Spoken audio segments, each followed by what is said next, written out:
Okay, so in this last part of the video on ShuffleMerge, we're going to see how everything fits together, how a complete code fits together. So first thing what I have here is the class node. I have this class node which is going to represent every single node of my linked list, and my node is going to contain it has two instance variables. It's going to contain the element and it's going to contain the next. So from a picture point of view, what I have is, if this is my node here, this node contains two things. It contains the element, this piece over here, this piece over here. Let's just make this in red. This piece over here contains the element, okay, and the piece over here in yellow over here is referred to by the next, is referred to by this next here, and this entire thing over here is my node. And then finally I'm creating two linked list here. I'm creating my two linked list here, and my two linked list over here is the linked list referred to by head1 and head2, where my first linked list contains the elements 1, 2, and 3. So again, just to be consistent with my picture here, what I have here is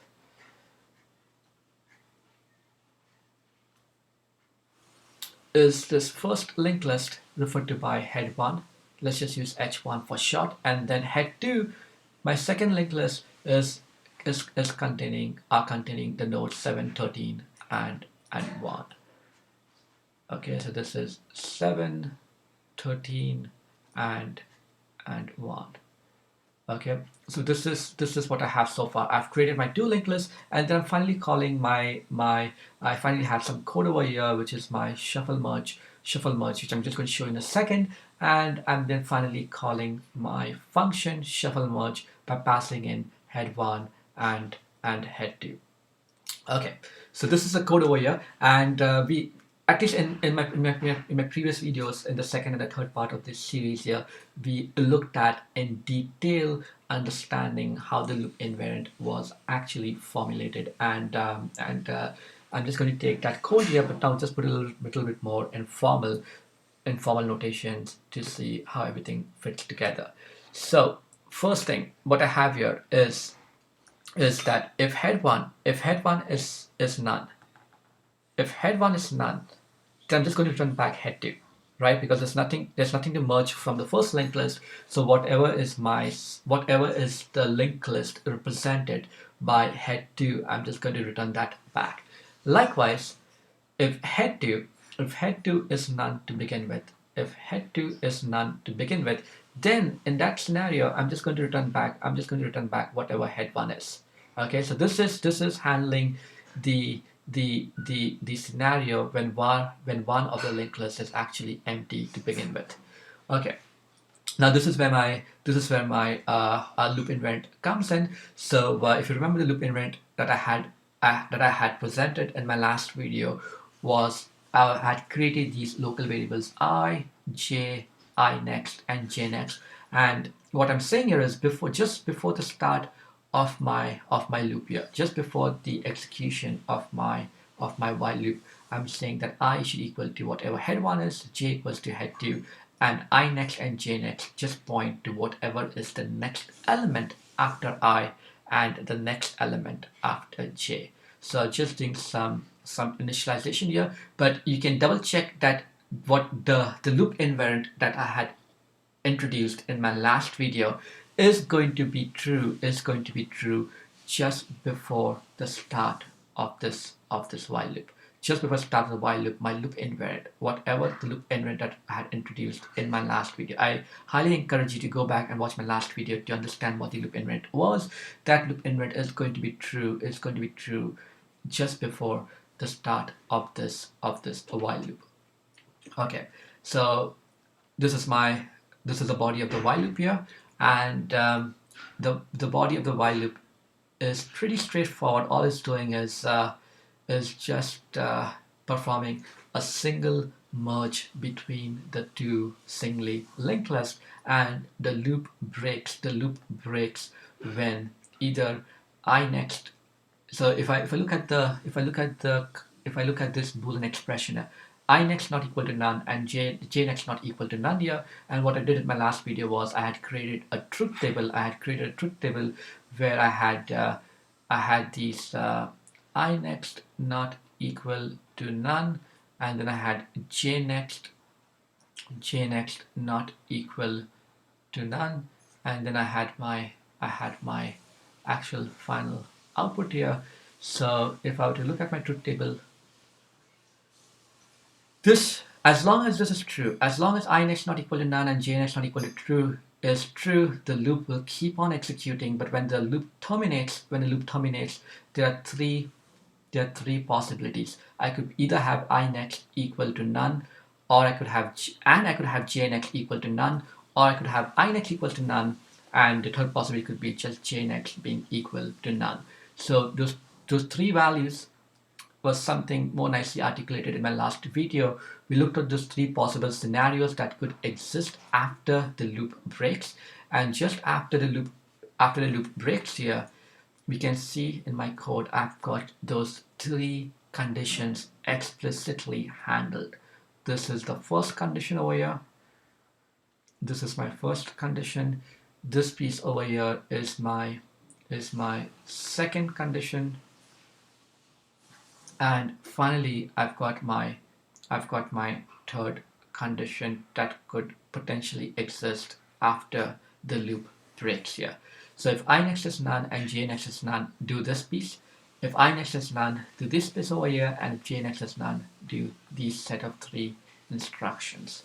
Okay, so I'm just putting forward quickly, just recapping some of the code that was introduced in the last video. But what I would like to do now is just actually run this and show you how this all works out. Okay, so now I've been a little bit lazy, and I haven't even changed names from my last video, so I still have this module called as reverse linked list.py. And but anyways, I'm just going to do a debug here. So let's just put a breakpoint there and let's just debug this.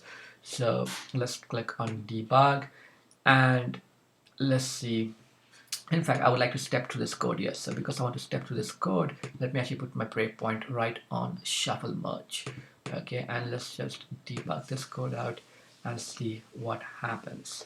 Okay, so before I enter ShuffleMerge, just as a quick recap, this is my linked list head 1.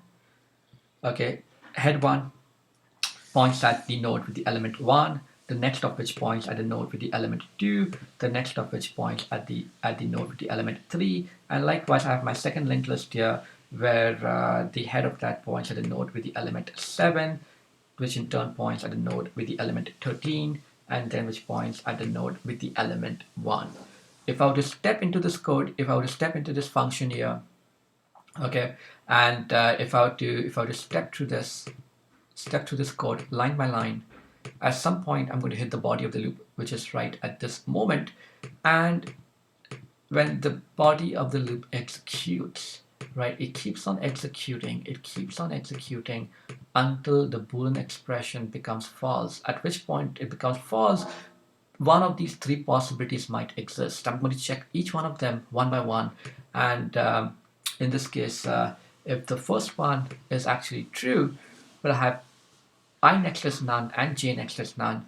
If that is the scenario, then finally all I have to do is perform these set of three instructions. But before I return head 1, I would just like to show you from a picture notation where we are at right now. Let me first just expand my head 1 here. Let's just expand out head 1, and what this picture tells me is that if this is my linked list to begin with, 1, 2, 3, and my second linked list is 7, 13, and 1.